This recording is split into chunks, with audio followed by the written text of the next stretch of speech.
Andrew Yang, welcome to Firing Line. Oh, it's great to be here. Thanks for having me. So when you decided you would run for president, did you ever imagine you would be ahead of people like Senator Cory Booker and Beto O'Rourke?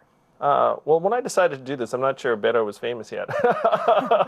But I was confident that if I made my case to the American people that we would do very well. And so I'm probably less surprised to be here than some observers. So you're a thinker, and when you go to your website, you have more than 100 policy proposals. Yes. Everything from make election day a holiday to the penny makes no sense. Yeah, it doesn't. But your signature policy is the freedom dividend. You reminded people in the last debate what the freedom dividend was by telling them that you were going to give $1,000 away. Let's take a look. It's time to trust ourselves more than our politicians. That's why I'm going to do something unprecedented tonight. My campaign will now give a freedom dividend of $1,000 a month for an entire year to 10 American families, someone watching this at home right now. This is how we will get our country working for us again, the American people. All right, so explain in more detail what exactly it is that you're proposing. I'm proposing what has traditionally been called a universal basic income, which I've rebranded the freedom dividend, of $1,000 a month for every American adult starting at age 18. And this seems dramatic, but if you look at our nation's history, it's actually a very American idea. It was an idea, you point out, Thomas Paine Yes. had supported. Martin Luther King in the 60s. It passed the U.S. House of Representatives, a version of it under Richard Nixon in 1971. It was called the Family Assistance Plan. Which had been supported by Milton Friedman. Yes, and 1,000 economists signed a study saying this would be tremendous for our economy. And Alaska's had a dividend in place for almost 40 years, where everyone in Alaska gets between $1,000 and $2,000 in oil money every year. So if you're a family of four, you might get $8,000. And what I'm saying to the American people is that what oil is to Alaska, technology is to America, and that we can easily afford a $1,000 dividend for every American adult out of technology money. Our data right now is worth more than oil. And no one watching this remembers getting their data check in the mail, and no one watching this is going to see any of the benefit of artificial intelligence doing all this work. How'd you pick $1,000? The poverty line in the U.S. is about $12,800 a year. And so $1,000 a month is enough to make a huge difference in the lives of tens of millions of Americans, but it's not enough so that everyone's sitting pretty. Okay, so I want to go brass tacks and figure out exactly how you're going to do this, but first let's talk about why you're doing it. The reason you're doing that is because you're concerned about the future of the United States economy because of automation and artificial intelligence. I'm concerned about the future and the present, where if you look at what happened in 2016, Donald Trump is our president.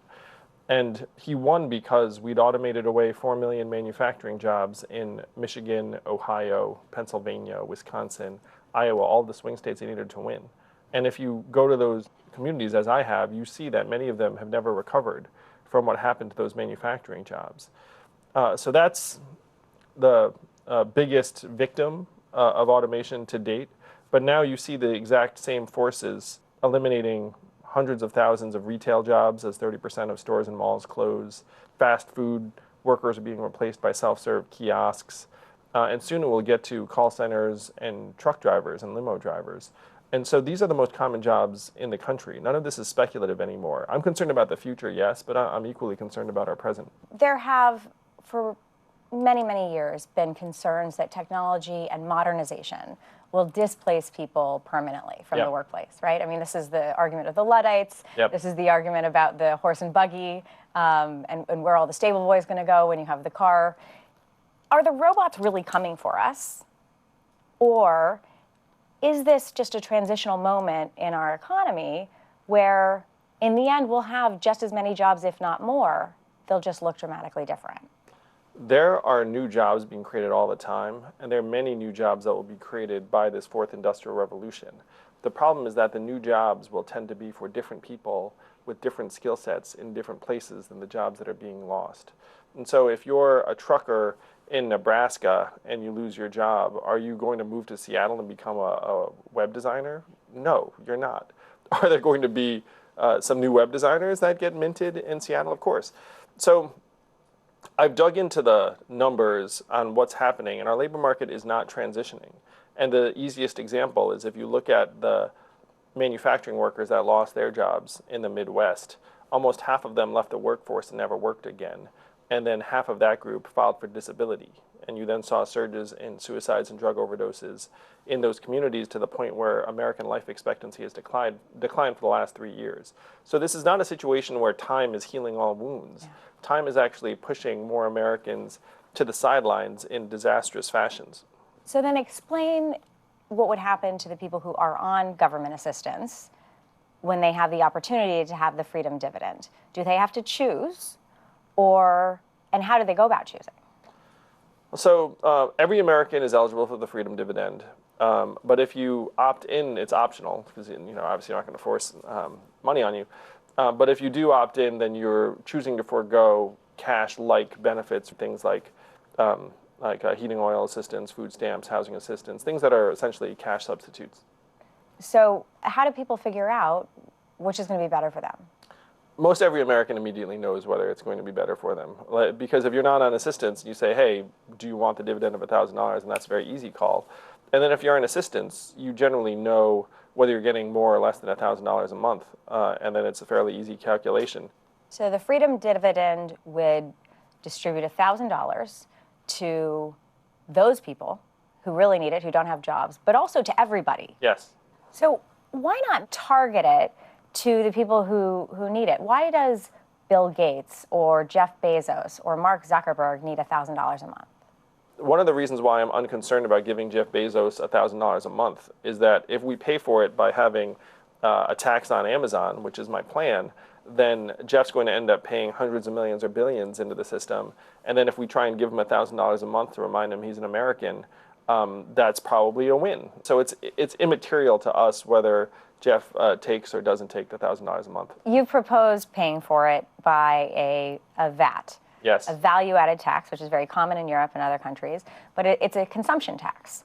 And one of the questions you get is that it's people at the lower end of the economic spectrum who end up paying more. I mean, the hit against it is that it's a regressive tax. So how do you account for that?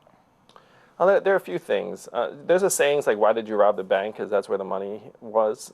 So where is the money today? The money is all in the Amazons and Googles and Facebooks and Ubers of the world, like these billion and trillion dollar tech companies that are paying very, very low tax rates. Amazon literally paying zero in taxes last year, and that's not unusual for them. They generally pay zero or near zero. And so then you look at it and say, okay, how do we change that?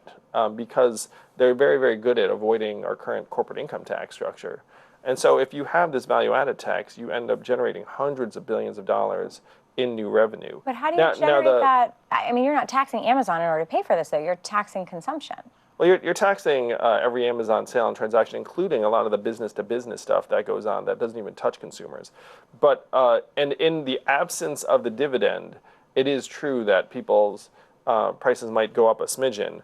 But in this case, we're going to increase the buying power of like 94% of Americans by delivering this dividend into their hands. And how do you, more broadly on a macro sense, prevent inflation? Because everybody knows there's more money because everybody knows everybody's got $12,000 extra dollars. So if you look at the sources of inflation in our economy right now, they tend to fall into three categories. Unfortunately, they're the three things that make us miserable: housing, education, and healthcare. If you look at other categories like food, clothing, electronics, media, books, the prices are staying more or less the same or the quality is improving. So putting money into our hands is not the thing that's causing inflation right now.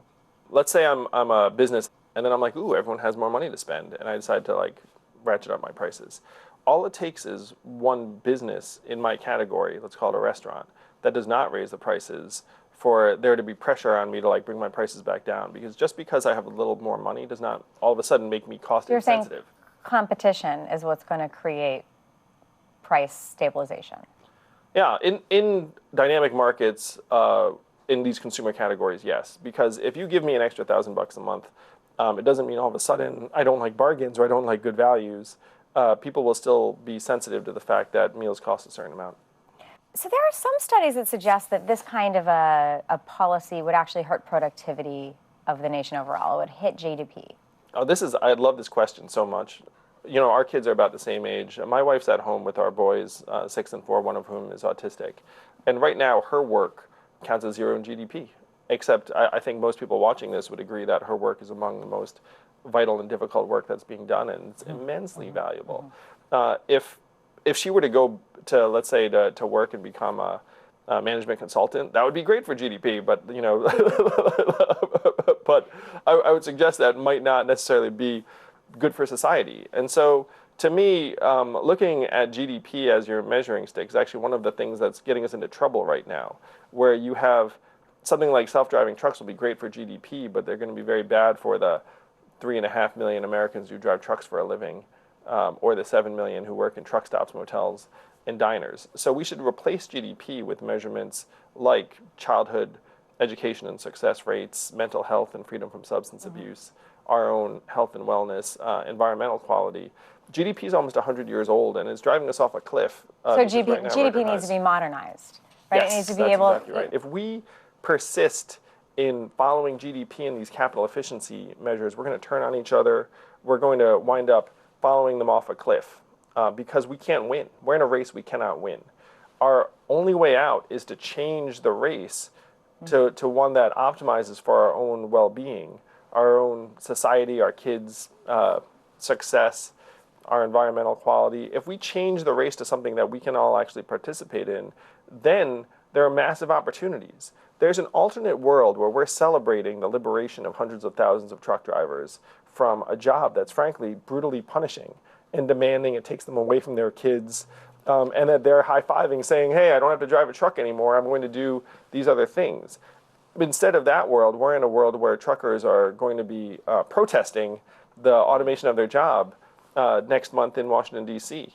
This idea of universal basic income, which has, by the way, been supported by people on the right and on the left, and despised by people on the right and the left as well. I mean, one of the hits from the right is there's something about having a vocation. There's something about working. In your book, you do write that some people might work less as a result of a freedom dividend. In your book, you call it UBI. It was before your clever rebranding. But let me just read to you from it. You say, to the extent that people spend less time working, they tend to be young mothers and teenagers whom we might not mind working a little less if they're taking care of their kids or going to school. What about other people who aren't returning to the workforce besides mothers? What is the answer, ultimately, to reigniting the workforce so that there are more jobs? This is the central challenge of our time. And again, to me, Margaret, Donald Trump is a symptom of this fourth industrial revolution. And Americans need to understand it's certainly not immigrants. It's technology that's causing these disruptions. And the transition is going to be messy almost no matter what we do. If you look at the Industrial Revolution at the turn of the 20th century, which for some reason we seem to have forgotten, but there were mass riots. We inaugurated Labor Day in response to riots that killed dozens of people. We originated labor unions. We implemented universal high school in 1911. And so there are some people who lazily say, it's like, oh, we've been through this before. It's like, yeah, we did go through this before, and it was terribly difficult and messy and even violent. And the best projections say that this industrial revolution will displace 2 to 3 times as many workers as that industrial revolution in a shorter time frame. The examples I use are the ones that we can already see around us. Being a retail clerk is the most common job in most of the country. The average retail clerk's a 39-year-old woman making between $9 and $11 an hour. 30% of stores are closing. We can see it around us all the time. And the way they're closing is not that a robot all of a sudden came in and took the clerk's job. It's that the robot is in the Amazon fulfillment center that is sweeping away all of the malls and stores. You have said that humans will be indistinguishable from robots within a number of months. All right, so I want to show you something.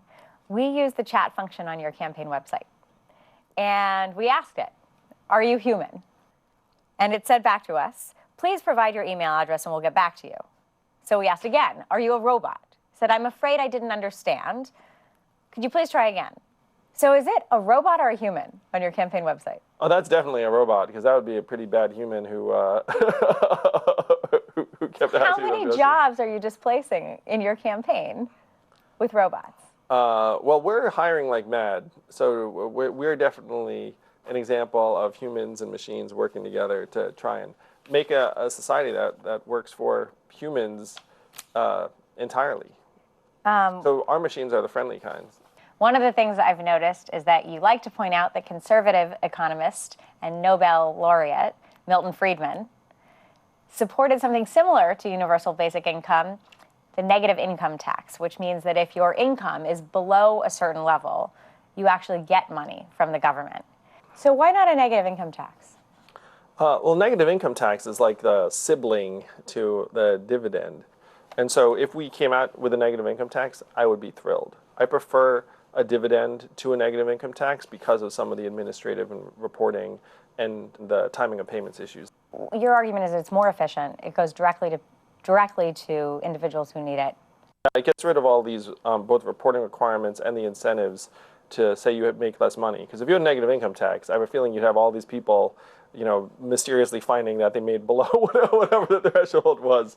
Milton Friedman was a guest on Firing Line, which was a program that William F. Buckley Jr. hosted for 33 years, from 1966 to 1999.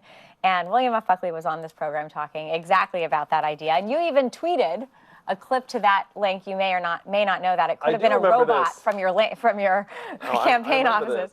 Let's take a look at what Milton Friedman had to say about universal basic income and negative income tax. Would you insist that you would not endorse the negative income tax unless it were agreed that a whole lot of other existing programs be repealed as part of the same reform? Well, I would be definitely opposed to a negative income tax which was simply piled on top of our present welfare program. Now, as a long-run matter, I would hope that as we saw that this solved that problem, we could eliminate a lot of the other bad programs that we have, such as minimum wages, such as agricultural subsidies, such as urban renewal, such as public housing, and so on, all of which are programs intended to help the poor, but which hurt the poor. And I think that if we could really handle the problem of poverty by this one general measure, maybe we could get rid of some of these others. Another sort of version of the universal basic income is that it should just eliminate all of the social welfare programs that exist already, partly for these efficiencies, right? If we got rid of all of Social Security and all of the Social Security disability payments and the food stamps, TANF, that actually you would have a high degree of savings by eliminating the administrative costs of those programs. And that would actually help pay for something like the freedom dividend. Why are you not in favor of that? The last thing you want to do is pull the rug out from people, from under people. And so, to me, to the extent that there is any transitioning from existing programs to the freedom dividend, it would be over an extended period of time and almost entirely voluntary. Look, you were getting at something a second ago, which I want to just return to briefly. Sure. Which is this idea that there's a kind of capitalism that's going to be more inclusive, that is going to be able to modernize for this fourth industrial revolution. You call it industrial revolution, technological revolution. Yeah, that's right. You refer to something called human capitalism. What is human capitalism? So capitalism is working almost exactly as it's designed to. It's designed to maximize returns on capital. The problem is that we've assumed that human workers would be central to the process of optimizing our capital. What do I mean by that? So in the 20th century, if I had a big successful company, I would need to hire lots of people. I would need to pay them enough so they could buy my stuff. I would need to care about what happens in my hometown. And the economic benefits get distributed throughout society. Now I can have a very successful company. I do not need to hire lots of people. Mm-hmm. If I do hire them, I don't need to treat them well or give them benefits. I can turn them all into gig workers or Uber drivers. I don't need to care about what's happening in my hometown because I don't sell just in my hometown. Mm-hmm. I'm a global mm-hmm. company. Mm-hmm. And so the benefits are not being distributed the way that we assume. But our system's working exactly as it's designed because it's still maximizing returns on capital. So the capital is getting hoarded in the hands of fewer and fewer organizations and individuals, and the average American is just looking up saying, I'm not participating. So you put the emphasis on people because you want to be able to incorporate all these other elements into capitalism that you think yes. that our system is excluding or leaving behind? Well, our system's not designed to include them. What I'm saying is the system's working exactly as it's designed. So here's what I find very curious about your approach, is that you're still talking about capitalism. And you are now, in most polls, 5th or 6th in the Democratic primary, but you're 3rd amongst young voters, 18 to 29-year-olds, 18 to 34-year-olds. And you're talking about capitalism, you're not running from it. It's a very different message from democratic socialism. Do you intend to defend and improve capitalism? Do you intend to provide an alternative to democratic socialism that has so captured the imagination of so many youth? Well, I think that the socialism-capitalism dichotomy is extraordinarily out of date and unproductive. And what I do is I quote my friend Eric Weinstein, who said that we never knew that capitalism was going to get eaten by its son technology. That's where we are right now. But you're arguing that capitalism just needs to be made more human. I'm arguing that capitalism needs to evolve and change its very goals. And that if we can actually turn capitalism's energies towards making us healthier and stronger and happier and mentally healthier, then that would be a win. A couple other things have popped on the campaign trail over the weekend. The New York Times published a new allegation of sexual misconduct about Supreme Court Justice Brett Kavanaugh. And several of the Democratic candidates, your competitors, have called for him to be impeached. Do you join them in calling for his impeachment? Yeah, I think that, to me, it's a shame that he was ever confirmed. And if we can get him out of there, then I am all for it. To me, the fact that he got essentially crammed onto the Supreme Court and Merrick Garland was blocked, to me, suggests that we need to have term limits for Supreme Court justices.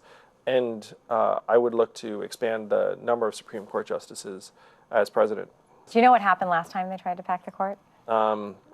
I do, and you know, it's been a long time since then. But if you look at our history, we've had 5 Supreme Court justices, we've had 12 or 13. There's nothing anywhere written that it needs to be a particular number. So you would want Justice Kavanaugh out not because of his behavior, but because of the process that put him there and the breakdown in the process.